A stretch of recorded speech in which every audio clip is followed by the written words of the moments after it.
मुजफ्फरनगर में पीसीएस परीक्षा में सफलता हासिल करने वाले मेधावी युवाओं को सम्मानित किया गया, जहां प्रदेश सरकार में स्वतंत्र प्रभार मंत्री एवं नगर विधायक कपिल देव अग्रवाल ने खुद उनके घर पहुंचकर उनका हौसला बढ़ाया। मंत्री ने बसंत विहार स्थित आकाश कुमार पाल के आवास पर पहुंचकर उन्हें मिठाई खिलाई और पटका पहनाकर सम्मानित किया। वहीं A to Z कॉलोनी निवासी को आंचल त्यागी को डिप्टी जेलर पद पर चयनित होने पर बधाई दी। इस दौरान परिवारों में खुशी का माहौल देखने को मिला और पूरे क्षेत्र में उत्साह छा गया। मंत्री कपिल देव अग्रवाल ने कहा कि पीसीएस जैसी प्रतिष्ठित परीक्षा में सफलता हासिल करना कठिन परिश्रम, अनुशासन और दृढ़ संकल्प का परिणाम है और यह उपलब्धि पूरे जनपद के लिए गर्व की बात है। उन्होंने कहा कि आकाश कुमार पाल और आंचल त्यागी जैसे युवा अन्य विद्यार्थियों के लिए प्रेरणा हैं। खासकर आंचल त्यागी की सफलता नारी सशक्तिकरण का मजबूत उदाहरण है। मंत्री ने युवाओं से अपील की कि वे इन सफल प्रतिभाओं से प्रेरणा लेकर अपने जीवन में उच्च लक्ष्य निर्धारित करें और निरंतर मेहनत के साथ आगे बढ़े। इस मौके पर कई गणमान्य लोग भी मौजूद रहे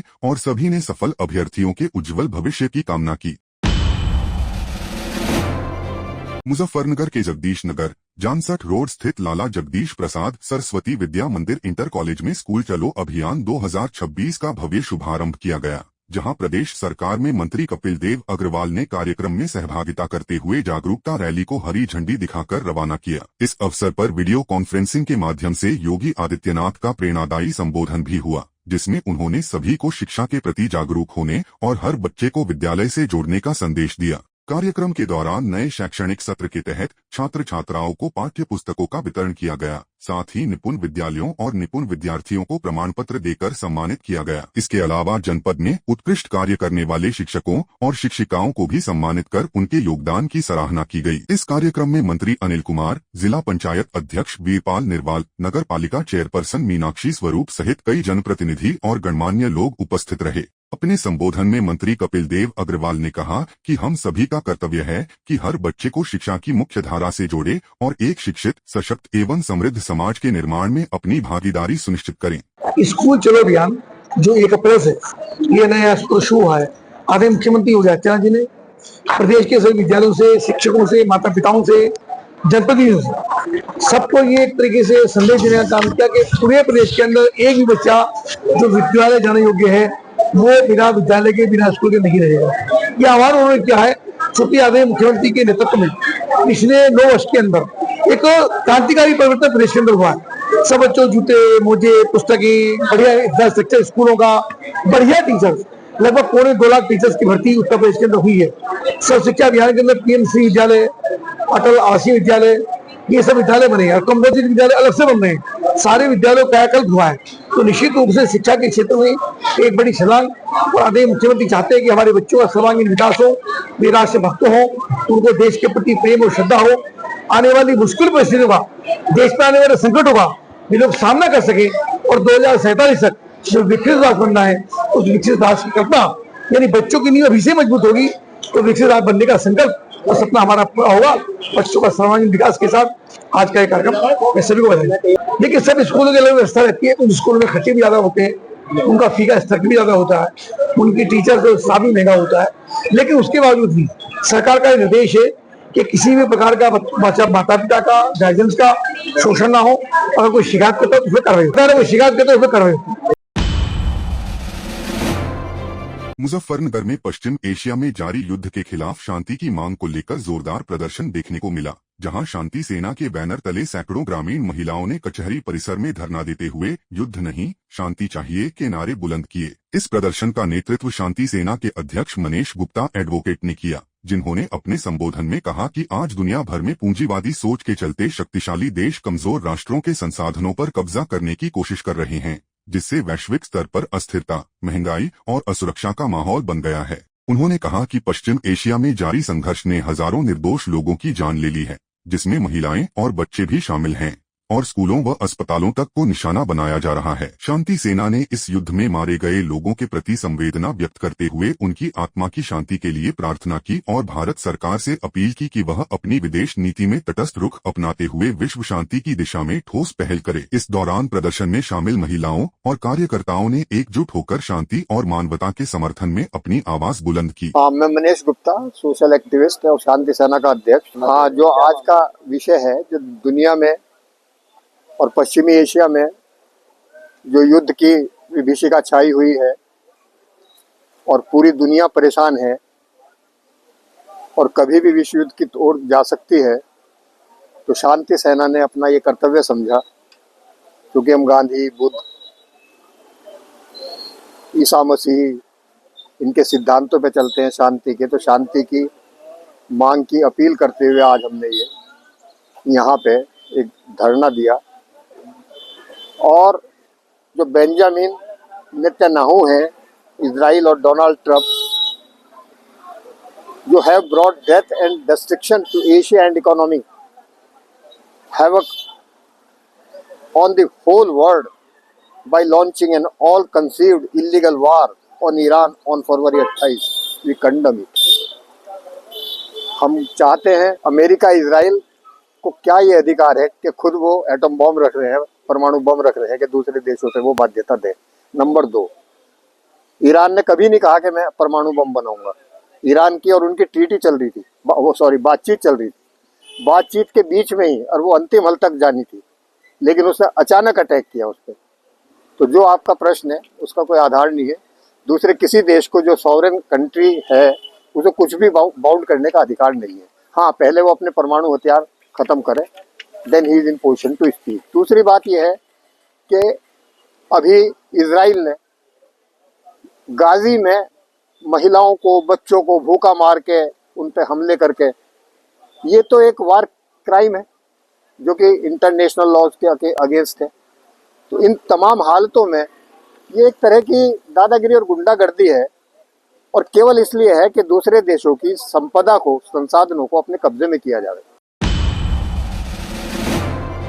दादरा नगर हवेली से एक बेहद दर्दनाक और चिंताजनक खबर सामने आई है, जहां दादरा इलाके में स्थित एक गैस गोडाउन में भीषण विस्फोट हो गया। बताया जा रहा है कि देवनी स्कूल फलिया क्षेत्र में नाइट्रोजन और ऑक्सीजन गैस के सिलेंडरों से भरे इस गोडाउन में अचानक जोरदार धमाका हुआ, जिसकी आवाज दूर दूर तक सुनाई दी। इस हादसे में अब तक 8 लोग घायल हुए हैं, जिनमें से 4 लोगों की मौत की पुष्टि हो चुकी है, जबकि अन्य का इलाज अस्पताल में जारी है। धमाका इतना शक्तिशाली था कि गोडाउन की छत और दीवारें पूरी तरह से ढह गईं और मलबा आसपास के इलाकों में फैल गया, जिससे अफरा-तफरी का माहौल बन गया।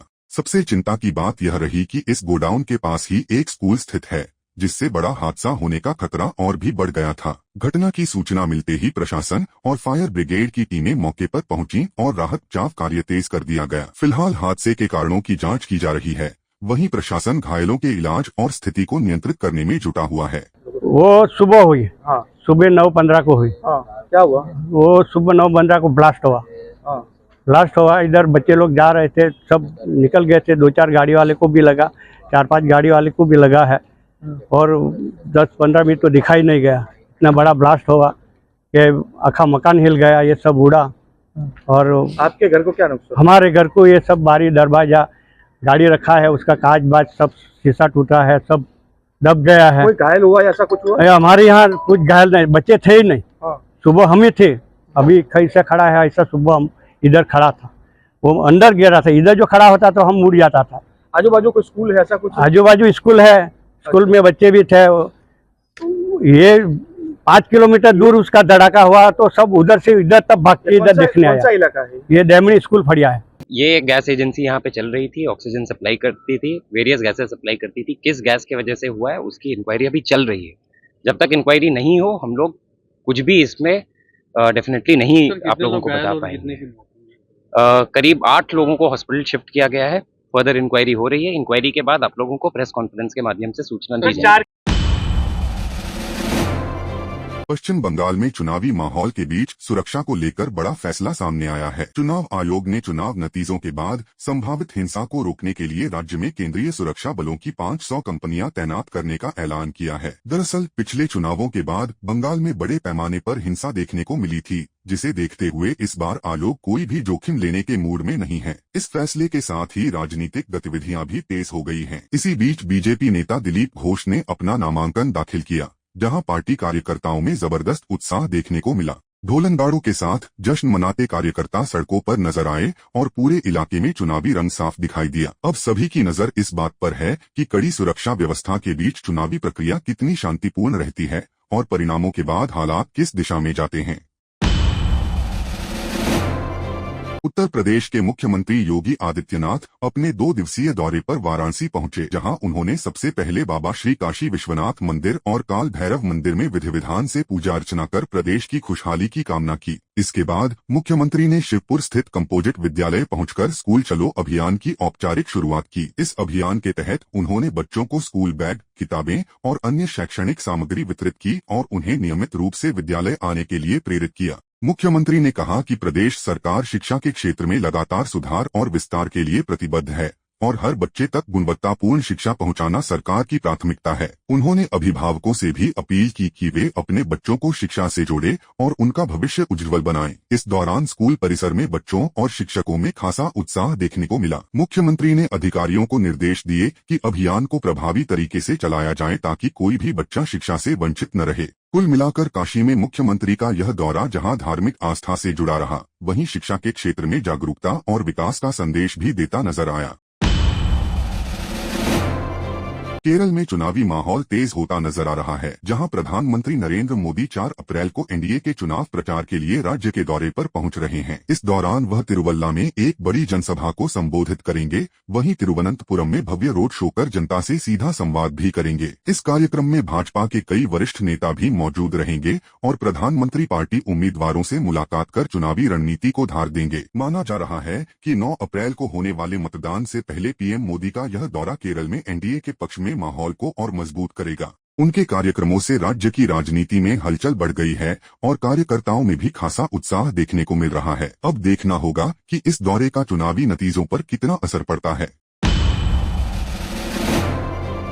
आईपीएल 2026 के 19वें सीजन का 8वां मुकाबला आज क्रिकेट फैंस के लिए बेहद खास होने वाला है, जहां दिल्ली कैपिटल्स और मुंबई इंडियंस के बीच जोरदार भिड़ंत देखने को मिलेगी। यह मुकाबला अरुण जेटली स्टेडियम में दोपहर 3:30 बजे खेला जाएगा। दिल्ली कैपिटल्स की कप्तानी जहां अक्षर पटेल संभाल रहे हैं, वहीं मुंबई इंडियंस की कमान हार्दिक पांड्या के हाथों में होगी। दोनों ही टीमें इस मुकाबले को जीतकर टूर्नामेंट में अपनी स्थिति मजबूत करना चाहेंगी। दिल्ली अपने होम ग्राउंड का फायदा उठाने की कोशिश करेगी, जबकि मुंबई अपनी मजबूत बल्लेबाजी और ऑलराउंड प्रदर्शन के दम पर जीत दर्ज करना चाहेगी। फैंस को इस मैच में रोमांचक क्रिकेट, बड़े शॉट्स और जबरदस्त मुकाबला देखने को मिल सकता है। अब देखना होगा कि इस हाई वोल्टेज मैच में कौन सी टीम जीत का परचम लहराती है।